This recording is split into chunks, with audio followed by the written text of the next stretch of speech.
Bom dia a todos, bom dia a todas, bom dia para você que nos assiste pela TV UFMA no Maranhão e pela Pop TV em Sobradinho e Porto Alegre. Sejam todos muito bem-vindos e bem-vindas aqui ao nosso programa. Hoje, quinta-feira, dia de IPCA 15, a gente vai trazer os detalhes da prévia da inflação, o que pressionou, o que não pressionou. Então hoje a gente vai conhecer o que mexe com o nosso bolso, mas tem outros assuntos para a gente tratar aqui, porque as estatais que a gente ia falar ontem, acabou ficando para hoje, então a gente vai passar por esse tema sim. Eu sei que muita gente falou no chat que queria aí que a gente abordasse esse tema, então acabou ficando para hoje, mas tem outros pontos também aqui, né? Vamos falar de uma fala do Roberto Campos Neto, que veio aos 45 do segundo tempo, depois que já tinha causado todo o estrago, agora ele resolveu falar o contrário. Então vamos passar por tudo isso, mas antes... vou dar bom dia para o André. Bom dia, André, como você está? Bom dia, Débora. Bom dia a todos os nossos telespectadores. Hoje é dia de falar do IPCA 15, a gente vai ver aí que os problemas climáticos continuam afetando os preços aí e vamos explicar o que está pesando mais no seu bolso durante esse mês de outubro.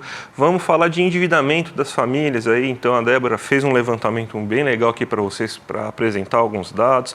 Vamos falar do nosso querido Bob Fields III aí, que parece que mudou de ideia, né? Agora não era bem aquilo que ele queria dizer, então tem bastante coisa para a gente falar hoje, mas a gente já pode passar para a agenda, né? Então a gente tem a agenda do dia, então o que a gente deve esperar durante esse dia? Hoje também bastante balanço, hein? Continua aí a temporada de balanços corporativos. Hoje pela manhã a gente teve 3 balanços importantes lá na Europa, a Renault, a Barclays e a Unilever. Já adianto para vocês, as 3 surpreenderam, então elas trouxeram um fôlego um pouco maior para a abertura e para o desenvolvimento ali das bolsas europeias durante o período da manhã. E junto a isso o PMI composto industrial e de serviços preliminar, então aquela prévia do PMI, do índice dos gerentes de compras, que é um termômetro para a atividade dos setores e da economia, também acabou surpreendendo positivamente. Então, a gente teve aí o PMI principalmente da Alemanha acima do esperado, isso também trouxe um fôlego extra. Então as bolsas europeias tiveram uma boa manhã, respondendo tanto a esses 3 balanços que eram bastante esperados, mas também pelo PMI da Alemanha e, de certa forma, da zona do euro. Na sequência, a gente tem alguns dados aqui já no Brasil. Então tem o IPCS de capitais, terceira quadricemana, e IPCA 15 de outubro. Essa é a estrela do nosso Brasilzão hoje. A prévia da inflação, que era muito aguardada e com uma mediana que, inclusive, foi surpreendida. A gente vai falar disso daqui a pouquinho. Mas o principal indicador aí do nosso Brasilzão é a prévia da inflação. Depois temos aí na agenda Departamento do Trabalho com o pedido de auxílio-desemprego, que acabou ganhando um protagonismo já depois daquela decepção com o payroll, mas agora mais ainda, porque o livro bege ontem, que traz as perspectivas ali regionais, econômicas do Fed, acabaram apontando o mercado de trabalho como um ponto ali de atenção. Então, cada vez mais esses dados que vão sendo divulgados ao longo das semanas vão passar a ser acompanhados mais de perto para não ter ninguém sendo pego de surpresa.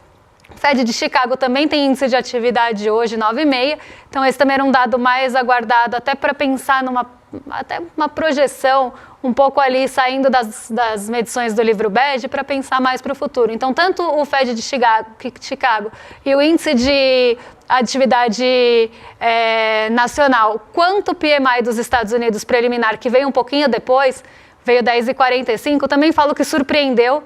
Não vai dar tempo da gente passar esse dado aqui, porque ele saiu quase na hora do programa, mas temos aí já a informação que ele ficou acima do esperado, ele saiu 10,45.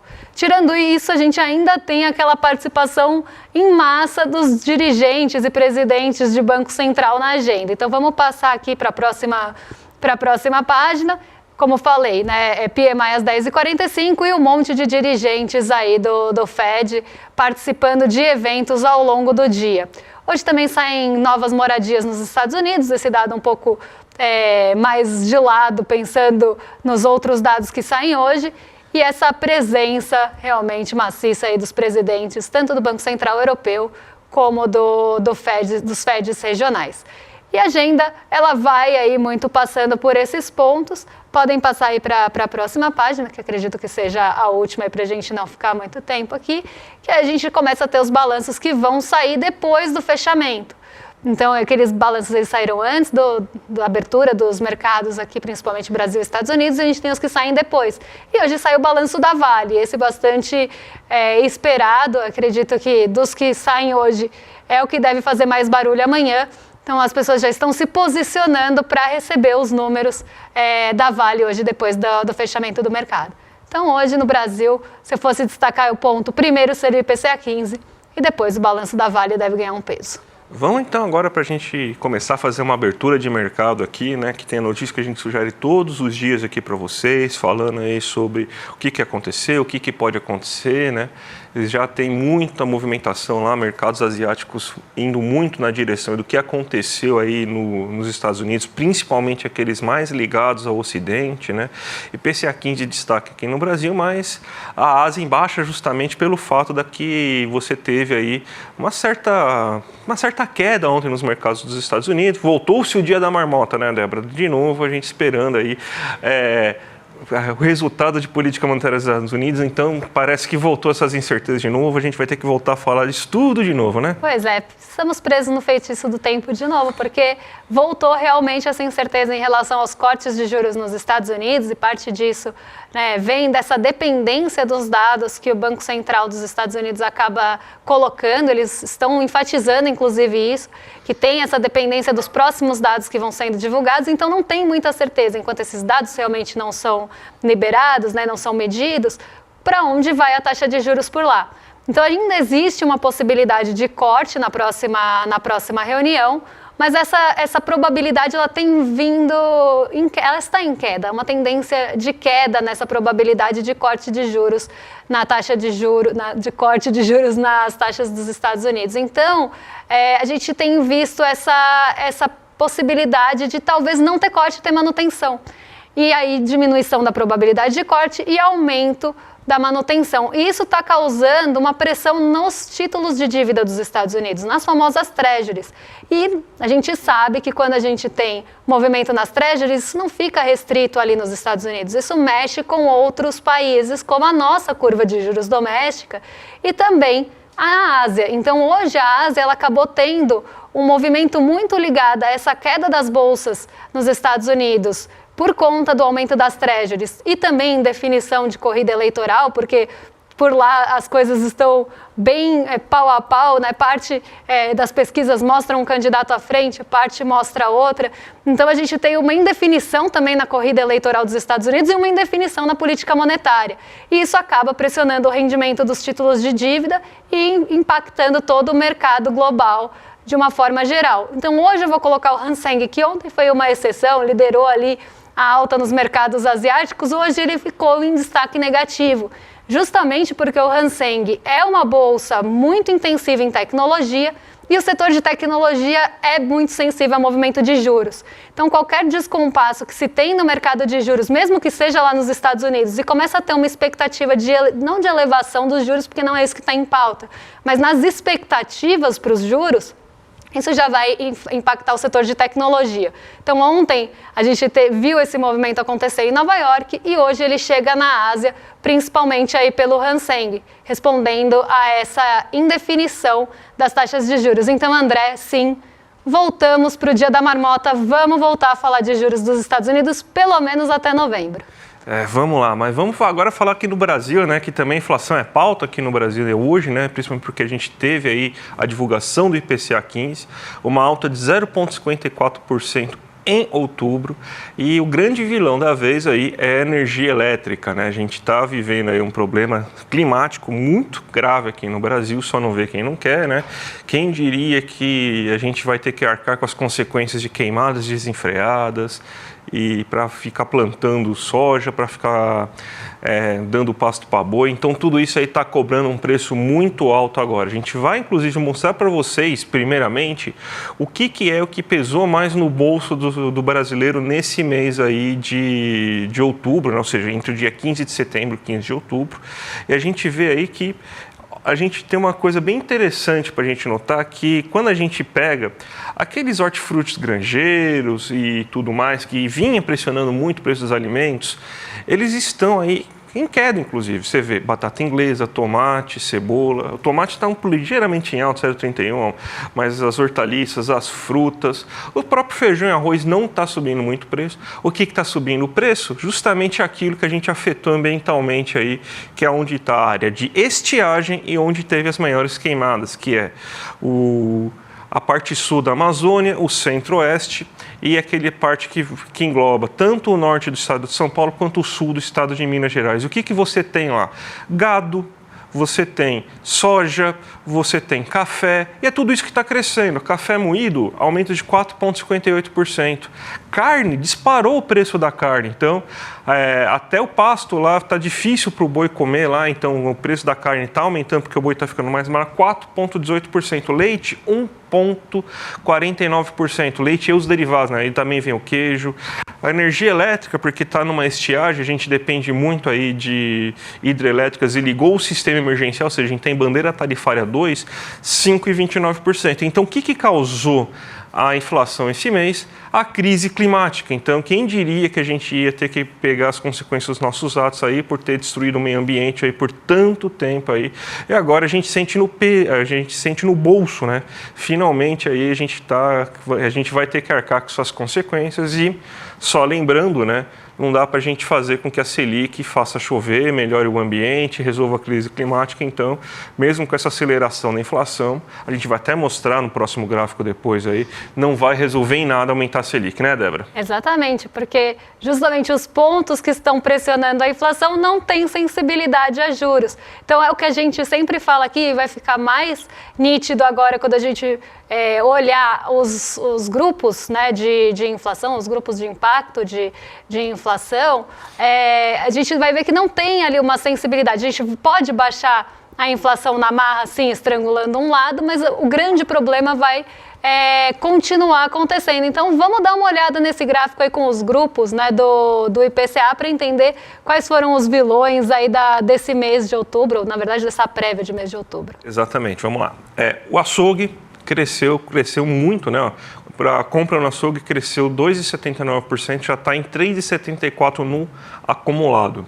A Feira Livre, que foi a grande vilã no primeiro semestre, que você teve problema nas hortaliças, batata, cebola, cenoura, frutas, está caindo de novo. Então a gente já chegou quase a 20% aí de acumulado em 12 meses da Feira Livre.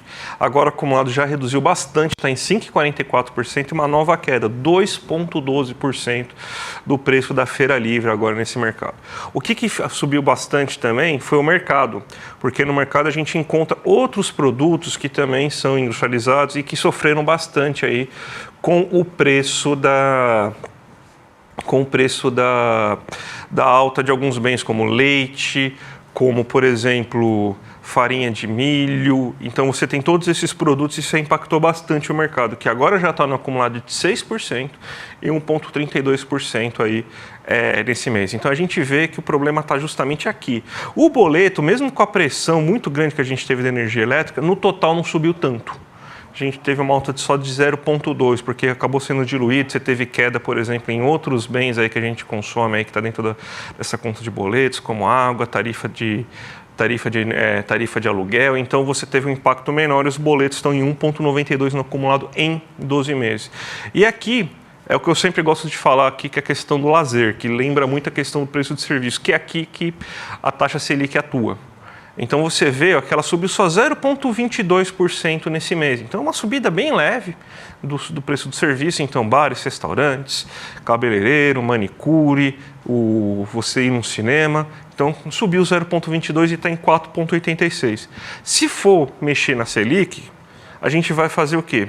A gente vai reduzir isso, que é o lazer. É o único ponto sensível aqui para a Selic, é esse, o lazer, que vai baixar em 0,22, então você vai ter essa queda aí, vai cair aqui, que lembrando que isso aqui, esse lazer, a inflação desse ponto lazer, é o que? É renda das pessoas que trabalham no lazer, é o salário do garçom, é o salário do dono do bar, é o salário do do dono do mercadinho, é o salário aí do cabeleireiro, é o salário da manicure, então é o salário dessas pessoas que vai ser afetado. Então, mexer na Selic vai ferrar vocês aí que trabalham com lazer. Mas vai fazer o boi engordar? Não, o boi não vai engordar porque aumentou a Selic. Vai fazer com que o preço do óleo de soja reduza? Não, porque ele não tem a capacidade de aumentar a produção de óleo de soja que está sendo afetada pelas queimadas. Vai fazer com que o preço do leite caia? Não, porque ele não vai fazer a vaca dar mais leite. Então, a Selic não tem essas propriedades mágicas. Então, ela vai afetar aqui o lazer. Então, vai ferrar o trabalhador para conseguir manter aqui, para fazer a média ficar bonita, né? Então, mais uma vez, a gente tem que discutir isso, né? Porque a gente quer o quê? Que a média fique bonitinha e tal, ou que a gente atue de fato naquilo que é problema, Débora? Exatamente. A média pode até baixar, mas o seu bolso vai continuar sentindo, porque você vai continuar comprando leite, café, carne e tudo vai continuar ali tendo uma variação de alta nos preços, mas na média tudo vai baixar porque é uma composição aí de pesos. Mas vamos continuar aqui num assunto que mexe com o nosso bolso e mexe também bastante com o bolso, principalmente dos brasileiros endividados, porque o Banco Central soltou um estudo ontem falando do número de endividados de risco no Brasil, que era de 15 milhões em 2023. Então, esse estudo é relativo ao ano passado, mas um ponto aí importante, um ponto de atenção, porque esse estudo trouxe ali essa explicação do que é esse endividamento de risco, que na verdade acaba sendo como um caminho para o superendividamento. Antes da pessoa chegar no superendividamento, ela começa a apresentar esse endividamento de risco. E hoje 14% da população tem, tomadora de crédito, claro, então entre os tomadores de crédito, 14% dessa população tomadora de crédito está nesse caminho do endividamento de risco e de um possível superendividamento. E aí tem um estudo interessante, o estudo mostra as variáveis utilizadas para essa avaliação e para chegar a esse ponto do endividamento. Então, o que é? A renda disponível mensal após o pagamento do serviço da dívida abaixo da linha da pobreza. Então, depois que você tem ali o pagamento dos juros e da dívida, você tem uma renda que te coloca abaixo da linha da pobreza. Inadimplento de parcelas de crédito, ou seja, atrasos acima de 90 dias no pagamento dos débitos. Então, atrasou, ficou inadimplente 90 dias, você já está oferecendo ali um endividamento que pode te levar ao superendividamento. Multimodalidade, esse é bem interessante, porque é a exposição simultânea a 3 modalidades de crédito e não são modalidades quaisquer. A gente está falando de crédito rotativo, cheque especial e crédito pessoal consignado. Quem acompanha aqui a gente há mais tempo sabe que crédito rotativo, cheque especial e depois, inclusive nessa ordem, a gente tem as maiores taxas de juros do Brasil. E é porque o brasileiro é inadimplente? Não, não é porque o brasileiro é inadimplente. Essas taxas, elas são impagáveis. Então, você tem uma taxa de crédito rotativo, na média, ali perto dos 500% no Brasil. Se ela está na média perto dos 500%, vocês podem apostar, apostar não, né? Porque aí, não, mas vocês podem conferir que se vocês forem lá no Banco Central, vocês vão ver que tem taxa perto de 1000%. No crédito rotativo. No cheque especial, a média é ali perto dos 90%, só que se você for também lá no Banco Central, você vai ver que tem taxa muito acima disso, quase o dobro disso no cheque especial. Cheque especial é aquele uso emergencial da conta. E o crédito pessoal sem consignado também tem uma taxa bem alta aqui no Brasil. Então, são 3 modalidades muito caras e a pessoa que está nesse caminho do superendividamento, ela tem exposição às 3 ao mesmo tempo. Então, ela tem dívida do rotativo, de cheque especial e crédito pessoal sem consignação. Então, ela acaba tendo as maiores taxas de juros ali na composição do seu endividamento. E isso vai tornar, sim, a dívida impagável, porque essas taxas de juros fazem com que essas dívidas fiquem impagáveis. E aqui o terceiro ponto, comprometimento de mais de 50% da renda com o pagamento de dívidas. E aí tem um ponto bem interessante desse estudo que vem em seguida, quem quiser olhar lá no nosso site tem a matéria completa, mas que é que as pessoas começaram a se endividar para pagar as dívidas.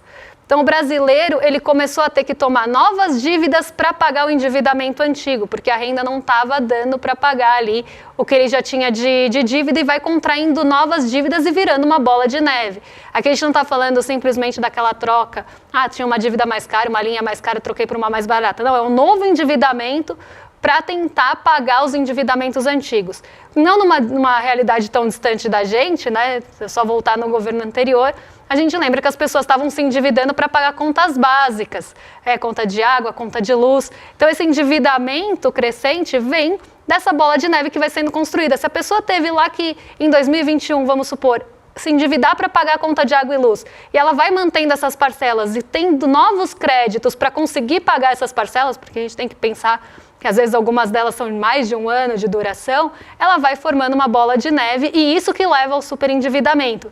E não podemos deixar de pensar que 14% das pessoas que têm crédito no Brasil estão indo para esse caminho. Então, um ponto bem importante, porque isso é a renda das pessoas, é a renda do trabalhador indo para pagar juros de banco. E juros que não são baratos, como eu falei, a gente está falando de taxa de 400, 190, 90, enfim, por cento ao ano. Então, são realmente drenos aí da nossa renda, que poderia estar indo para outros pontos mais produtivos e para gerar mais multiplicadores. Débora, outro assunto que também o pessoal falou bastante, 6 minutos no Jornal Nacional, pelo que falaram lá no grupo, nosso grupo aí de jornalistas e tal, é o assunto das estatais, que teve aí um déficit de 3,7 bilhões aí, né? Teoricamente o maior em 15 anos, né? Mas isso aí não significa prejuízo, tá certo, gente? Então eles usam essa palavra aí, significa que as receitas foram menores que as despesas, então por isso que você teve esse déficit. E da onde está vindo esse déficit agora no momento? Porque a Petrobras e as outras estatais estão investindo. A gente parou de ter empresas estatais que simplesmente pagam lucro para os acionistas, não fazem nada, tem dinheiro injetado e fica parado esse dinheiro lá sem acontecer nada aí. O que está acontecendo agora é que essas empresas, principalmente a Petrobras, voltaram a investir. E investir custa dinheiro. Então, você acha que quando uma empresa investe, ela vai ter superávit sempre? Não, boa parte das vezes, quando a empresa investe, ela vai ter déficit justamente para conseguir melhores retornos futuros. Então, as estatais estão investindo agora nesse momento. Então, a primeira coisa que a gente tem que falar é tirar essa ideia aí de que, nossa, só porque voltou o PT agora, as Petrobras as empresas estatais voltaram a ser cabides de emprego, voltaram a ser daquela maneira lá ineficiente. Não, elas estão investindo. O que uma empresa estatal deveria justamente fazer, investir para melhorar a qualidade do serviço que ela presta para vocês.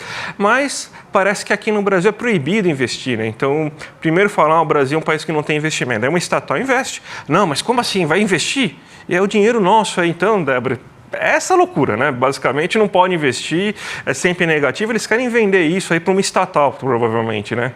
Exatamente. E aí a gente tem que lembrar um ponto, né? Se a empresa estatal ela está investindo, parte daquele lucro ou do que ela tem acumulado ali vai para investimento. Então, você está deixando ali, né, de ter esse lucro nesse momento para reinvestir, para tentar melhorar as suas condições para o futuro, ter uma sustentabilidade melhor também nos seus lucros. Então, você está abrindo mão no hoje para tentar pensar ali no futuro. E muito do mercado também deixa isso de lado. E a gente não pode deixar de comentar a influência que o mercado financeiro tem nas notícias. Então, não me espanta nada essa coisa do déficit, até para criar na cabeça das pessoas uma ideia negativa, né? Porque quando coloca o déficit ali, a pessoa vai pensar, poxa, está indo mal a empresa. Mas não, ela está pegando parte desse lucro e reinvestindo. Só que isso não interessa para quem é acionista, para quem recebe dividendos. A pessoa quer cada vez mais dividendos, mesmo que isso seja prejudicial para ela no futuro.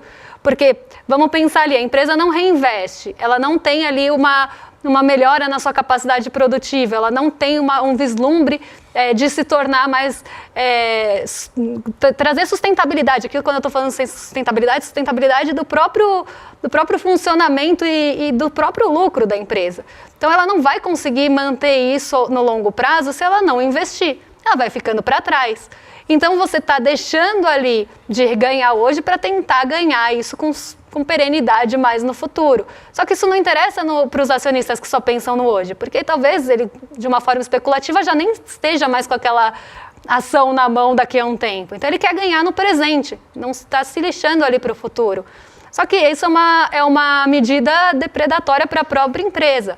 E no passado a gente tinha payouts, se a gente pegar ali, né, quanto foi distribuído de dividendo em relação ao lucro, um payout altíssimo. É payout mesmo, é o nome em inglês, gente, me desculpa, mas esse payout era altíssimo, mais de 100% do lucro sendo distribuído para dividendos, para agradar acionista mesmo. A partir do momento que isso começa a mudar, vai ter chiado e aí a gente vai começar a ver esse tipo de notícia voltar a aparecer, né, como se fosse realmente algo negativo, quando na verdade é essa lógica mais de pensamento no futuro que está acontecendo.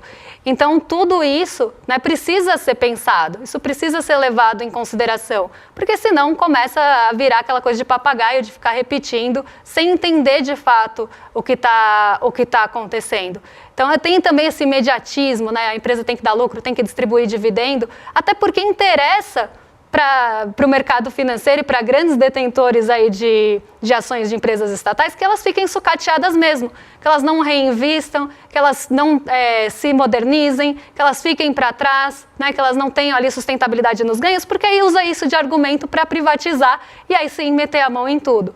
Mas aqui a gente tem que ter esses pontos bem claros aí em mente para não cair nessas armadilhas, né? Porque se a gente estivesse falando de um prejuízo grande de estatal, gente, vocês podem ter certeza que o barulho ia ser gigantesco. Então é só déficit mesmo e é um déficit causado aí por essa lógica de reinvestimento, que não agrada, claro, quem tem interesse em ganhar dividendos. Sabe quem voltou para o nosso programa hoje, Débora? Não sou eu. Não, voltou ele, Campos Neto. Agora ele falou que não tinha racha nenhum no Copom, que era meramente discussões técnicas, né? Então explica pra gente aí a barbaridade aí que o Campos Neto fez aí. Parece que ele quer sair aí com chave de ouro da presidência, né? Pois é, eu tô aqui de Penélope Charmosa, né? E nessa corrida maluca do Campos Neto, que ele chegou muito atrasado, ele acabou falando aí, depois de 6 meses do dia fatídico do racha no Copom, né? Inclusive ele é usado esse termo, porque quando o Copom rachou, não foi questão política, mas isso foi noticiado em massa. Sempre que eu vi uma notícia sobre o racha do Copom, e isso elevou o câmbio, isso fez com que as expectativas de juros futuros subissem. Foi ali para quem lembra, logo depois do dia 9 de maio, a gente começa a ter um câmbio em alta, né? E aí eu estou falando do dólar em alta, e uma alta nas expectativas de juros dia após dia, que era o mercado realmente apostando aqui contra o Brasil, né, se posicionando contra o Brasil, porque acreditava que na figura do Gabriel Galípolo vinha um bicho-papão que não ia perseguir meta de inflação, só porque ele votou com parte do colegiado mais novo, do Copom, e tudo isso foi colocado, grupo A e grupo B.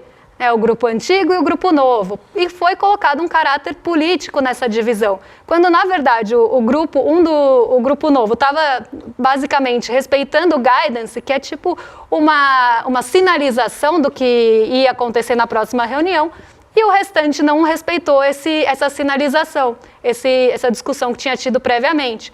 E aí o Campos Neto teve todas as possibilidades de falar que não foi um racha político, que foi um racha técnico, mas ele nunca falou. Passou a sabatina do Galípolo, passou a indicação do Galípolo, ele não falou nada. E agora, aos 45 do segundo tempo, no finzinho do mandato, agora que está para sair mesmo, ele resolveu falar sobre isso. Teve todas as oportunidades de quando a mídia e as notícias estavam todas apontando para isso. E o mercado financeiro estava um caos, inclusive, para quem lembra, Roberto Campos Neto colocou várias pulguinhas atrás da orelha do mercado financeiro falando que tinha muita divergência no Copom, que tinha que tomar cuidado com isso, que isso era o principal ponto aí que ele estava olhando, que tinha muita divergência.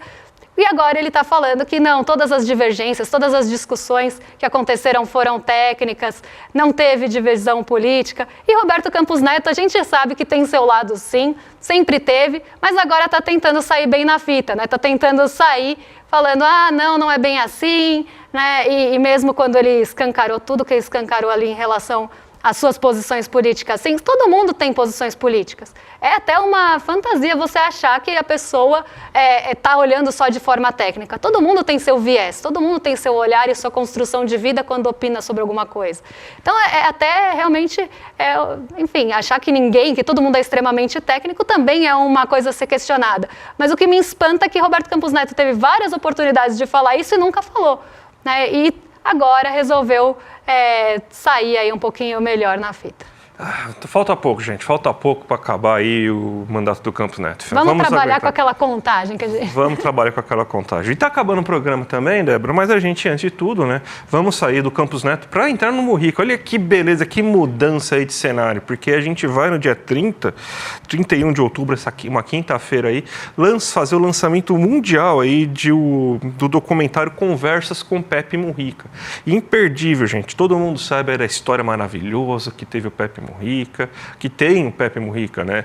Ele foi presidente do Uruguai, importante por diversos avanços sociais na sociedade uruguaia, uma referência para a esquerda latino-americana, e vai ter aqui no dia 31 de outubro, essa quinta-feira, esse grande aí evento aí para contar toda essa história aí, esse documentário maravilhoso aí sobre essa figura. Então, gente, se inscreve aqui pelo link iclmercado.com.br que vai ser imperdível. Daí você já vai lá, o sininho fica ativado, você não esquece aí de ver isso aí nessa quinta-feira, na próxima quinta-feira, tá certo, gente? E vamos entregar agora para o nosso pessoal do rolê, né, Débora? Exatamente, sai do Mujica, vai pro rolê. Então agora vocês ficam com a Gabriela Varela e com o Guga Noblar no Rolê ICL até meio-dia e meia, então das 11h30 meio-dia e meia. E a gente volta amanhã para trazer aí os principais pontos para vocês. Um beijão e até lá, pessoal. Até mais, gente. Tchau, tchau. Num momento onde a extrema-direita ganha tanta força no mundo inteiro e os métodos da esquerda para poder se aproximar das pessoas e para poder se comunicar com as pessoas é tão questionado, uma liderança se torna fundamental. Pepe Mujica, ele que, enquanto presidente da República, doava a maior parte do seu salário, ia trabalhar com seu Fusca 1987 e deixou a presidência para voltar a morar na sua chácara, dirigindo seu trator, adotando uma vida austera, uma vida que para muitas pessoas é inspiradora num mundo que vive tanto em função do consumismo. A obra produzida pelo escritor Fabiano Restivo, chamada Conversas com Pepe Mujica, vai ser exibida com exclusividade no lançamento mundial pelo ICL no dia 31 de outubro, às 8 horas da noite. Ninguém pode perder esse momento. Dia 31 de outubro a gente está junto, assistindo Conversas com Pepe Mujica, às 8 horas da noite.